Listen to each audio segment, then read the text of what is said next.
حضرت بلال رضی اللہ تعالیٰ عنہ سے ایک دفعہ کسی نے پوچھا کہ آپ نے پہلی دفعہ حضور نبی کریم صلی اللہ علیہ وآلہ وسلم کو کیسے دیکھا؟ بلال رضی اللہ تعالیٰ عنہ فرماتے ہیں کہ میں مکہ کے لوگوں کو بہت ہی کم جانتا تھا، کیونکہ غلام تھا اور عرب میں غلاموں سے انسانیت سوز سلوک عام تھا۔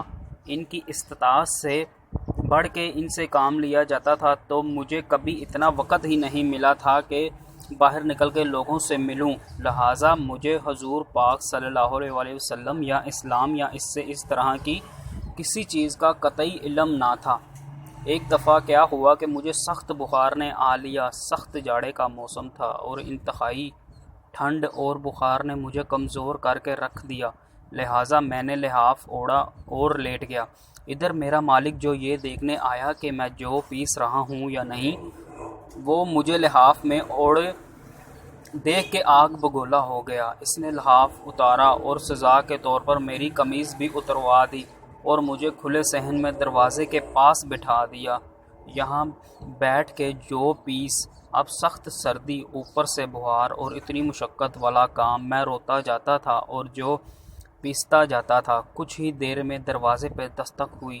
میں نے اندر آنے کی اجازت دی تو ایک نہایت متین اور پرنور چہرے والا شخص اندر داخل ہوا اور پوچھا کہ جوان کیوں روتے ہو؟ جواب میں میں نے کہا کہ جاؤ اپنا کام کرو، تمہیں اس سے کیا؟ میں جس وجہ سے بھی روؤں، یہاں پوچھنے والے بہت ہیں لیکن مداوع کوئی نہیں کرتا۔ قصہ مختصر کہ بلال رضی اللہ تعالیٰ نے حضور صلی اللہ علیہ وسلم کو کافی سخت جملے کہے۔ حضور صلی اللہ علیہ وسلم نے یہ جملے سن کے چل پڑے۔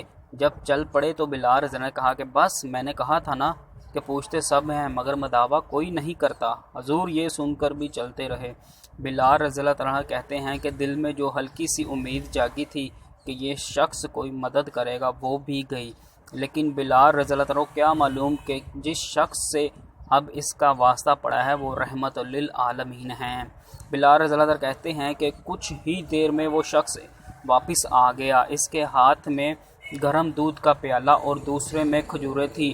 اس نے وہ کھجوریں اور دودھ مجھے دیا اور کہا کھاؤ پیو اور جا کے سو جاؤ۔ میں نے کہا یہ جو کون پیسے گا؟ نہ پیسے تو مالک صبح بہت مارے گا۔ اس نے کہا تم سو جاؤ، یہ پیسے ہوئے مجھ سے لے لینا۔ بلال رضی اللہ تعالیٰ سو گئے اور حضور نے ساری رات ایک اجنبی حبشی غلام کے لیے چکی پیسی۔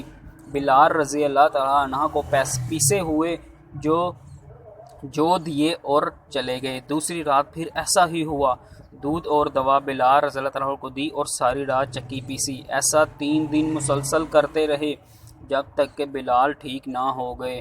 یہ تھا وہ طارف جس کے بطن سے اس لافانی عشق نے جنم لیا کہ آج بھی بلال رضی اللہ تعالیٰ کو صحابی رسول، بعد میں عاشق رسول پہلے کہا جاتا ہے۔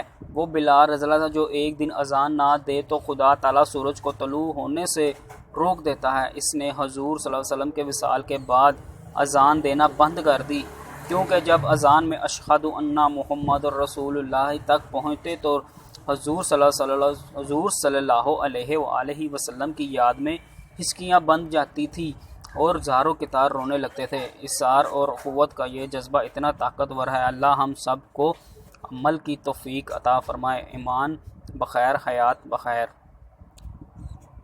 ویڈیو اچھی لگے تو میرے پیج کو لائک ضرور کیجیے گا۔ السلام علیکم۔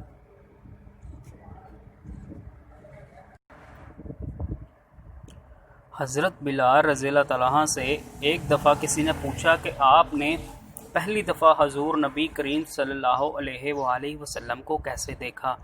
بلال رضی اللہ تعالیٰ عنہ فرماتے ہیں کہ میں مکہ کے لوگوں کو بہت ہی کم جانتا تھا، کیونکہ غلام تھا اور عرب میں غلاموں سے انسانیت سوز سلوک عام تھا۔ ان کی استطاعت سے بڑھ کے ان سے کام لیا جاتا تھا، تو مجھے کبھی اتنا وقت ہی نہیں ملا تھا کہ باہر نکل کے لوگوں سے ملوں، لہٰذا مجھے حضور پاک صلی اللہ علیہ وآلہ وسلم یا اسلام یا اس طرح کی کسی چیز کا قطعی علم نہ تھا۔ ایک دفعہ کیا ہوا کہ مجھے سخت بخار نے آ